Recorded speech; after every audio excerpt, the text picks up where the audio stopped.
Hey everyone, Dr. Cliff here. Thanks for joining me. On this episode, I'm going to introduce you to Milo, who came all the way down to Toronto from the Sault Ste. Marie, a 10-hour drive, because the rescue was told that he had to have his leg amputated. But stay tuned because it doesn't happen. Yay!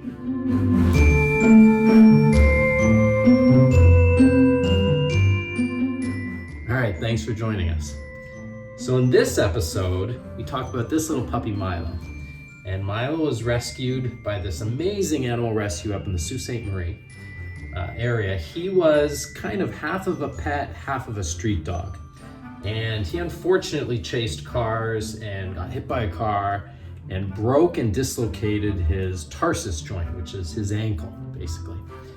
And he went and had surgery, and then there were some complications, and he was brought to me because the rescue was told by the surgical veterinarian and another veterinarian, there was a lot of sort of miscommunication, that there was an infection in the bone and that the surgery wasn't healing well, and that unfortunately he was going to need to have his leg amputated.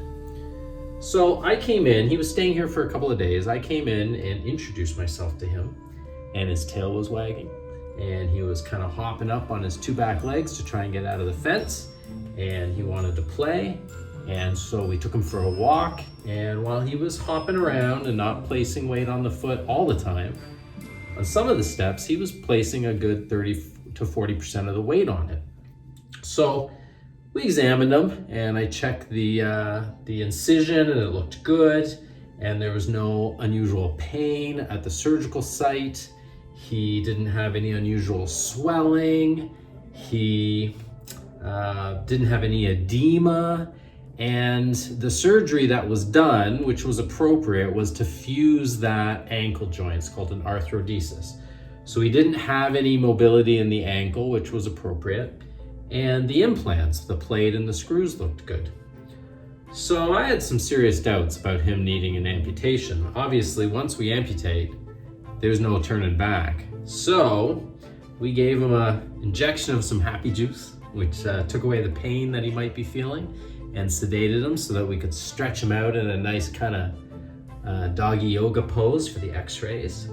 And we took 2 x-rays of his leg and confirmed that the bone looked healthy and the implants seemed to be seated well.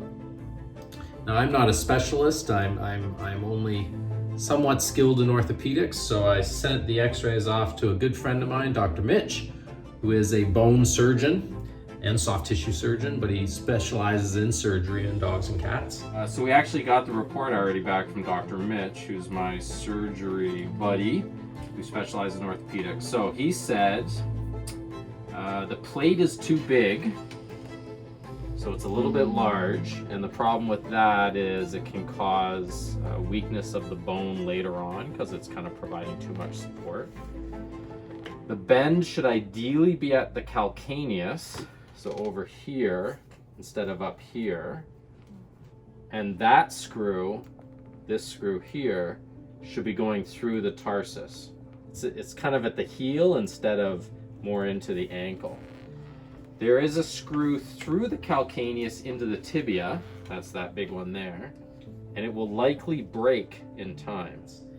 And he confirmed that while there are some issues with the surgical technique, that perhaps the plate is a little bit too big and the position of the plate doesn't look like it's totally correct, and one of the screws going through the heel bone shouldn't be there. It should be going through the ankle joint instead.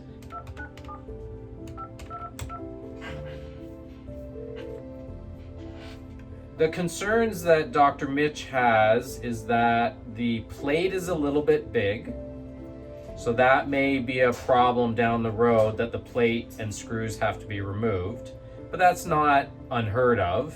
I am 99.9% sure Milo will always be a 4-legged dog unless something else completely unrelated happens. Instead of driving him back to the zoo, then driving him here, then driving back to the zoo, figuring everything out, he's just going to stay at Wellington Vet Hospital until then.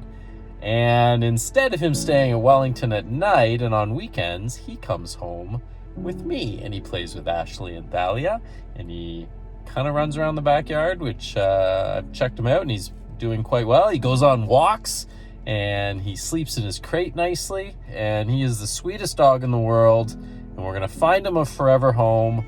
I wish it could be with us, but I'm actually allergic to him. So Milo is going to come home with us on evenings and weekends, and he's clearly making himself at home in the back of my car.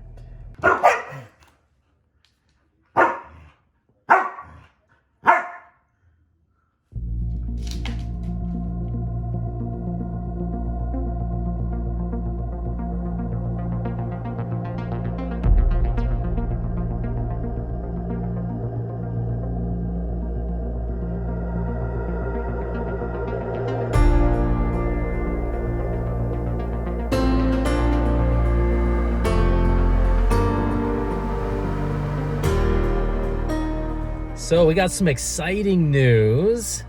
Milo has found his forever home for the holidays. Yay! So he's had an exciting couple of weeks staying at my place at night and coming to the clinic during the day. And recently he got neutered. So exciting. That's why he's wearing the cute cone.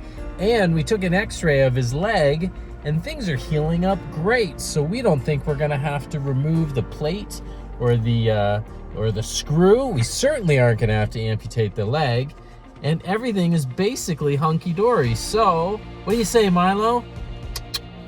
I think he's all excited. He's sniffing at what's in my bag. So yes, Milo has found his home, his forever home. He's gonna get to play and sleep on his own bed, and he's still gonna come and visit me every once in a while in the team when he needs a checkup, and he's gonna have toys to play with, and maybe even get a Christmas present from Thalia and Ashley, and he's gonna have a great old time. So thank you very much for watching. Be sure to comment, be sure to like, of course subscribe, follow me on Instagram, and what do we always say, Milo? Oh yeah, be kind to animals.